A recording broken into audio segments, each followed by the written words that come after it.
La diversidad cultural es un término de un antiguo uso en antropología y su definición en realidad es una obviedad. Se refiere a que son variadas, es un hecho bien evidente que perciben todos los pueblos, de que son variadas sus formas de vida, su manera de pensar, su forma de abordar lo que se entiende en los otros mundos, su forma de entender las relaciones sociales, sus tecnologías, sus formas de alimentarse, en fin, sus estilos de vida, sus cosmovisiones, es decir, las culturas. Todo esto para la antropología fue una gran tarea, la tarea de hacer el catálogo de la diversidad cultural, que quedó en las monografías que los antropólogos fueron haciendo tras ir visitando a los diferentes pueblos del mundo. Esa visita es lo que nosotros llamamos un trabajo de campo. Se trata de un estudio continuado en convivencia, de manera que lo que se quiere es aprender desde el punto del otro cómo hay que vivir, cómo es posible ser humano. Este concepto, sin embargo, tiene más interés, no tanto escudriñándolo cuanto destacando los usos. Cuando hablo de los usos de la diversidad, me refiero fundamentalmente a las utilizaciones que la diversidad cultural tiene desde el punto de vista político, pero también desde el punto de vista social y económico. De una manera, se puede decir banal, lo que llamamos el exotismo en términos de mercancía turística explota la diversidad cultural. Se trata en ese sentido, como se ve, una utilización de esta variedad de productos que los turistas pueden adquirir como recuerdos de su estancia en el último rincón del mundo. Hay otros usos de la diversidad cultural que se derivan del anterior catálogo del que hablé, que habíamos hecho los antropólogos durante mucho tiempo, y que se refiere, diríamos, a haber dotado a los museos de imágenes que nos revelan cómo son los distintos estilos y las formas de vivir. Y este conjunto de objetos no solo habla, diríamos, de su belleza, de las múltiples formas bellas que los seres humanos han sido capaces de construir, sino sobre todo de los más diversos significados adheridos a ella. Y esta forma de presentar, de rellenar museos con la diversidad, pues que aún es un logro de lo que entendemos en la cultura, porque permite al público en general, no necesariamente a especialistas, diríamos, el encuentro con los otros seres humanos que pueblan como el mundo y a través de los objetos que les representan. Sin embargo, cuando hablamos en la era de la globalización de la diversidad cultural, las cosas han cambiado en relación al sentido que tienen estos usos. El primer cambio es que ahora somos capaces de entender la convivencia incluso en diversidad cultural, porque anteriormente, si los distintos pueblos aparecían en sus propios territorios y la ruta turística, diríamos la ruta viajera, permitía encontrarlos, ahora a los grandes desplazamientos de las poblaciones de unos continentes a otros, del tercer mundo al primer mundo, y de los países que suelen llamarse subdesarrollados a los países desarrollados, ha producido una enorme mezcla de poblaciones. Y ahora la diversidad ya no solo es objeto de contemplación, ahora es término de convivencia. Y en este aspecto, los vecinos de diferentes culturas conviven, diríamos, en parte coincidiendo en tipos determinados de comportamientos y en parte diferenciándose claramente. Algunas de estas diferencias en los países que llamamos del primer mundo, pues han sido contemplados de una manera, vamos a decirlo así, defensiva. En tanto en cuanto la diversidad de los otros parecía que amenazaba las formas de vivir de los propios, las formas de vivir propias. Y esta amenaza pues suele llevar consigo un conflicto de convivencia. En particular, esos conflictos de convivencia se han mostrado, por ejemplo, en términos de los derechos ciudadanos. Cualquier persona de cualquier parte del mundo, en los estados del bienestar, tienen derecho a los servicios básicos. Pero en las circunstancias difíciles, los habitantes de los territorios, diríamos, de los territorios de recepción de inmigrantes, reclaman que en los tiempos malos ellos tienen el mayor derecho, mientras que los recién venidos, que tienen otras costumbres y otras maneras de vivir, son relegados a segundo término y no son considerados en ese sentido ciudadanos igualmente de pleno derecho. Y se molestan mucho en ese sentido cuando las instituciones de los servicios públicos les tratan por igual. Esta convivencia en diversidad cultural muestra ya los usos de la diversidad en un tipo de relación que ya no es simplemente, digamos, amable, como la que puede tener un turista que contempla una danza Bali, sino más bien es un asunto en el que es posible encontrar confrontaciones de vida distintos.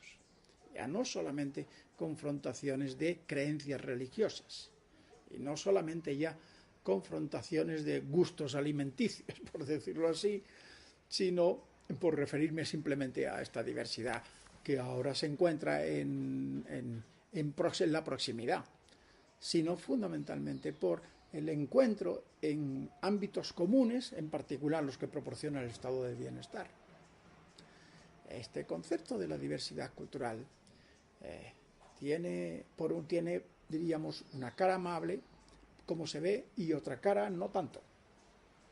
Incluso remontándonos a los grandes problemas que la humanidad ha ido abordando y diré también sufriendo en los últimos tiempos, pues por un lado, gracias a la diversidad cultural, hemos sido capaces de responder de una manera firme a los prejuicios racistas. En la medida en que estos prejuicios creían que nacemos desiguales por el color de nuestra piel, o por la forma de nuestro pelo, o por se dice en términos castellanos, o por la sangre. En esa medida, pues se fundamentaba la desigualdad social.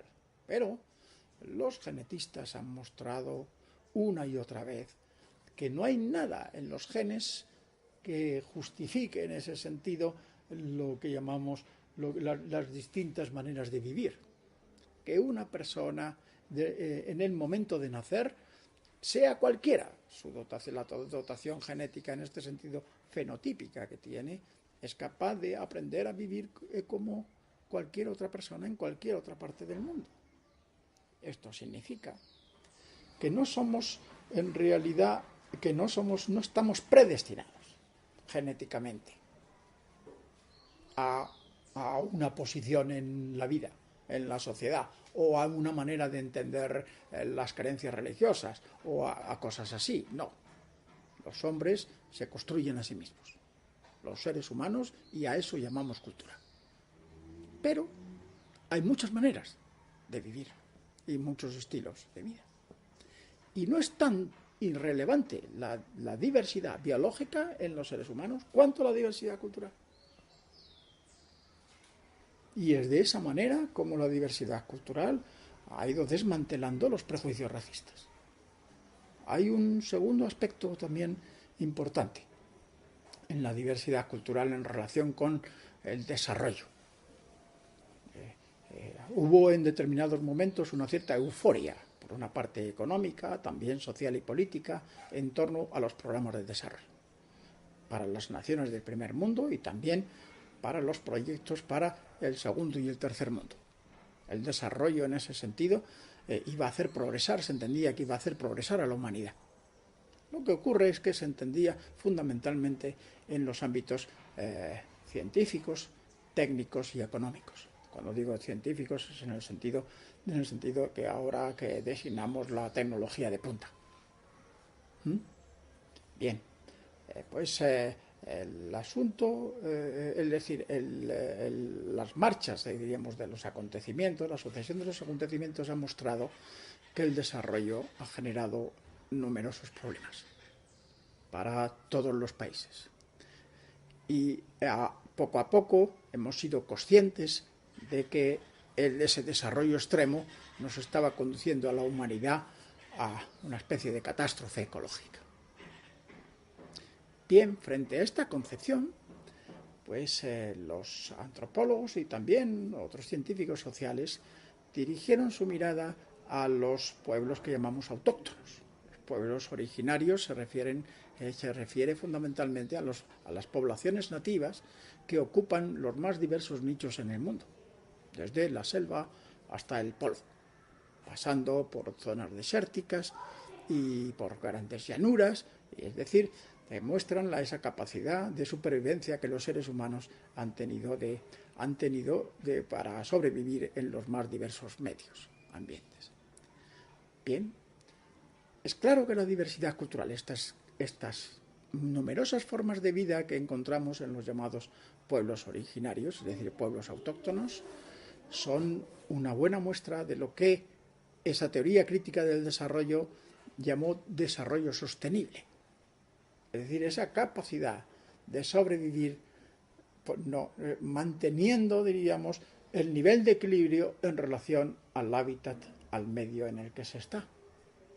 Porque estas maneras de hacer precisamente son aquellas que han dado mayor perdurabilidad a la especie humana frente a esa concepción del desarrollo que concebía que el progreso de la humanidad era infinito, cuando en realidad no contemplaba este enorme forzamiento de los ecosistemas en los que se ha ido produciendo. Así que la diversidad, el uso de la diversidad cultural, como se sabe, ha sido para intentar rectificar, reorientar el desarrollo, para mostrarle más humano.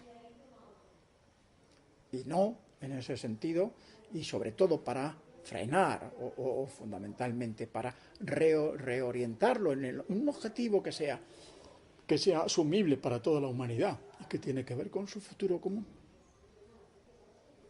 El otro aspecto final que quiero comentar sobre la diversidad tiene que ver efectivamente con la era de la globalización. De los muchos aspectos y procesos que incluye esto que llamamos, este enorme, complejo fenómeno que llamamos globalización, está fundamentalmente el que no solo los mercados, sino especialmente los medios de comunicación han hecho finalmente aquella utopía de McLuhan, la aldea global. Ahora todos los seres humanos podemos estar conectados.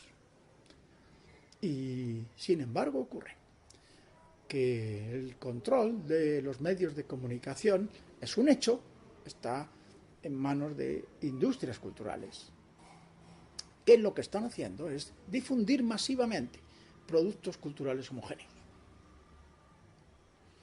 De manera, una parte de estos aspectos de los productos es precisamente la implantación de los medios, de los propios medios, es decir, pues de los propios elementos técnicos que permiten la comunicación.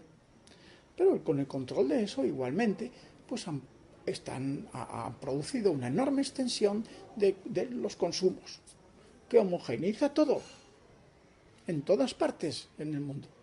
Y igualmente también incluso pues de lo que llamamos las músicas populares y de lo que llamamos igualmente pues todo el conjunto de las industrias culturales y fundamentalmente las audiovisuales. ¿Qué ha conllevado esto consigo? Pues efectivamente, por un lado, una enorme homogeneización cultural y por otra parte una subordinación, porque apenas llegan a este nivel de difusión, a entrar dentro del contenido de estos medios, lo que llamamos las formas diversas, la diversidad cultural de los pueblos. Hay muchos jóvenes están aspirando hoy día en todas partes en el mundo pues a consumir los productos culturales homogéneos que le está dando la globalización. mientras que han abandonado sus lenguas nativas, sus artes nativos, sus juegos nativos y en general todo ese conjunto, diríamos, todo ese conjunto de aspectos de la vida que antes se mostraban diversos. Esta pérdida ya no, ¿sabes? Si es importante, diríamos, el mantenimiento de la biodiversidad para la supervivencia de la especie humana en conjunto, también es igualmente importante el mantenimiento de la diversidad cultural. Pero es que ya lo dijo Levi-Strauss hace ya muchos años. La diversidad cultural ha sido una de las claves relevantes, igual que la otra, es decir, la posibilidad del entendimiento y de la colaboración entre las sociedades y las culturas humanas ha sido relevante para el progreso de la humanidad. ¿Dónde se va a encontrar la riqueza? La riqueza cultural. Se encuentra, y lo ha dicho igualmente la UNESCO, en la diversidad cultural que es el patrimonio común de la humanidad. Gracias a toda esta gran variedad de las formas de vida, es posible ir encontrando ideas nuevas. No lo son tanto, lo que es más bien es que formas que estaban antes eran practicadas o se encontraban en algunas culturas, son transmitidas a las otras, y con ellas las otras son capaces de recrear y reelaborar las suyas.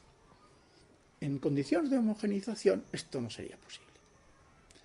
La diversidad en ese sentido se muestra como requisito de la antigua idea del progreso, ahora reorientada en el sentido más humano de la palabra. Así que la importancia en ese sentido de la diversidad y de los usos, como se ve, pues es enorme. Es necesario que los científicos sociales, pues en esta línea, hablemos de la diversidad cultural, que por un lado, hermanada y articulada con la diversidad biológica, va a garantizar, digamos, la supervivencia de la especie humana y con él de otras muchas especies de vida, y por otro lado va a garantizar el progreso más humano de la humanidad, en su sentido más humano, no solo en el sentido económico o en el sentido técnico de la palabra, sino en el sentido, diríamos, de ensalzar y de profundizar en los valores humanos.